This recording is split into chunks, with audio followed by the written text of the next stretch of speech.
al die jare in eerste sin was ons bietjie afgeskeep. Ons as die breinmense, ons was bietjie afgeskeep, ja. Maar die DA het nog, kyk, daar is room vir improvement, maar die DA het 'n goeie ding om doen. As ek kan voorbeelde maak, ons hele flats het al die jare in eerste sin was nou opgegradeer. Want ons wil weet vir al die promises wat die ANC daai jare vir ons gemaak het en niks gedoen het nie. Nou is dit nog steeds dieselfde in DA se dinges maak, se regering. In opsigte van die jeugse programme wat hulle gesê het hulle gaan die jeug besig hou. En hulle gaan die narkotiese probleem ten opsigte van drugs en hy probleme uitwis. Geensins het dit gebeur nie. Dit raak net erger en erger en ons kinders aan dood en ons op te gaan het. Ariang bus seems to have a lot of inconveniences. I'm not sure if that's being dealt with, but other services are more efficient and the city is cleaner. Ja, ek sien baie verskil in ons area in veral met die potholes en daai wat hulle nou en dan kom regmaak. Water lekke as ons bel en dan word dit onmiddellik nou gesien, veral in die area waar ek is. Ek verwelkom nou die burgemeester van Tshwane, Msimanga. Solly, welcome back to the show. So, are you powerless to get your coalition partner, so to speak, the EFF, back into council to vote on important issues? Well, I think we are past that hurdle. We have had meetings. We have had what we call council, sub-council meetings, if you like. And those have been going very, very well. There had been niggling issues, and I think for the first time in the whole year that we've been in office, this was the first time that we've ever had an issue, and that has been resolved. Okay, I hope that it has been finally resolved at a national level. Right, but is this the closest you've come to not being able to work together, because they refused to show up when you had the vote in council about the sale of the mayoral mansion, for example? Well, yeah, look, I mean, there were a number of things that we wanted to put on that day. One of the things that we wanted to present on the day was the EPWP policy that we wanted to implement. That would mean 23,000 people will now be employed on a year basis. That will mean that 23,000 families will be getting a poverty alleviation stipend, if you like, for doing some work as we also continue to train them. So there were a number of important decisions that needed to be made. But that is not a train smasher. Those are things that we still can actually implement, and we'll be doing that on the 28th. Okay, but there might yet be a vote of no confidence in you, as you yourself have told some other media. There are threats against your colleague Herman Mashaba in Joburg, and of course Athol Trollip in Nelson Mandela Bay. I mean, doesn't it frustrate you that issues that originate in the Eastern Cape might even bring your council down? Well, look, I mean, whether it's happening in the Eastern Cape or it's happening in Johannesburg or it's happening in Tshwane, it's neither here or there for me. What I've concentrated on from day one is to make sure that the programs that we wanted to put in place are put in place. My concentration is on whether we are able to make it work, not whether I should concentrate on keeping my title or keeping my job. What will be important is, should it happen tomorrow, what will I look back into a year that has passed, or 2 years that have passed, or 3 years that have passed, or 4 years that have passed, or 5 years, and say, what have I done in that particular period? That is more concerning to me. So one of the respondents or citizens of Tshwane that we spoke to said that things look a bit cleaner there. The others were not so sure. Talking about the finances of the city's coffers, what have you been able to do there? There's still some irregular expenditure of more than 600 million rand, right, per year. You would appreciate that when we took over office, one of the things that we took over was a budget that was not ours. So we walked that into at the beginning of a financial year that has already been approved. So we started off in last year in August. The beginning of a financial year of a municipality is July. So literally we walked into the second month of things that had already been planned. So you'd appreciate that things had already been planned, contracts had already been signed, tenders had already been awarded, and ours was to make sure that we don't repeat what has happened. So to move from a 1.6 billion rand irregular expenditure that happened last year to 600 million, that is now we're currently sitting with, and I'm working towards having a zero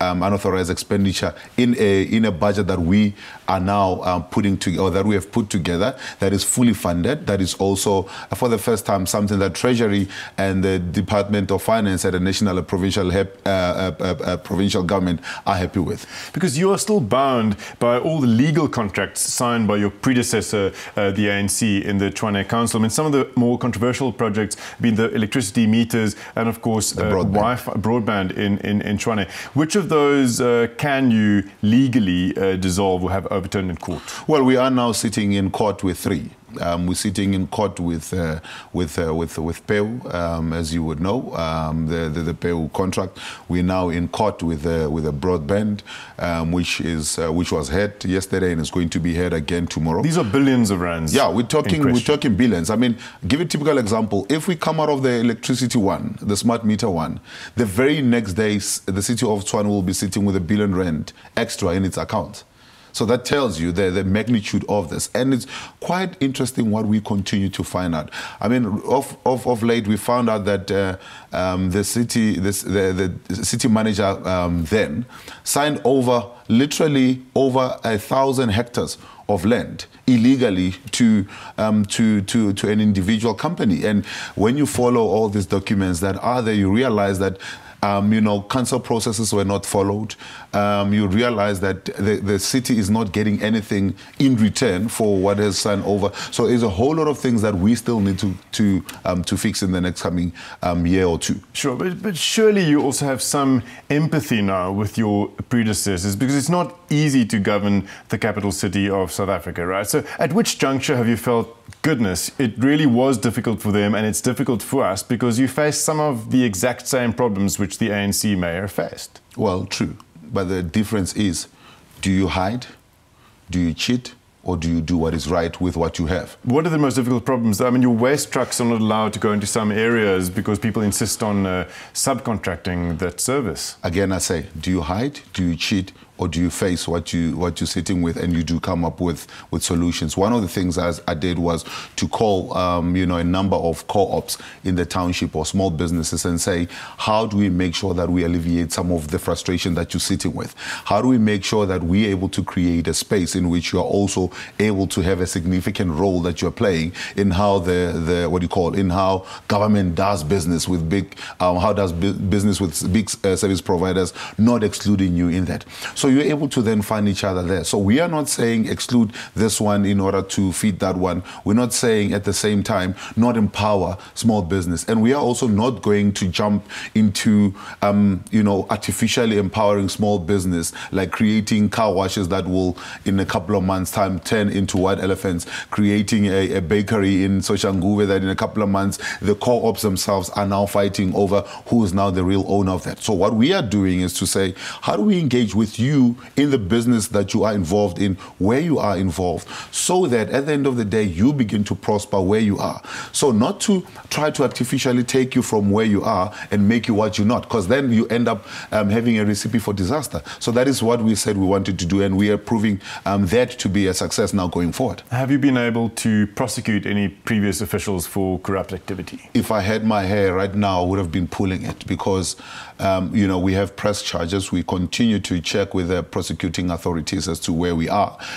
We've given them a number of cases to look into. We have been following up, and we're not really getting to the bottom of things, because every time we keep asking, the answer is we're busy doing interviews, we're busy doing this, we're busy doing that. But I get it, because people were very crafty in terms of how they were doing things. Now you appreciate that not only are you questioning the suspects, you now also have to go to banks and get banks to grant you access into people's accounts so that you can see how money was also flowing. And that is a process. So in a way, I understand that it's going to take a bit of time, but I'm hoping that it doesn't take as long, because I also now need to send a very strong message, not only to the to the employees that might be thinking of doing wrong, but to those that think that they can get away with murder, who have already left the city. Is national government a reliable partner of yours?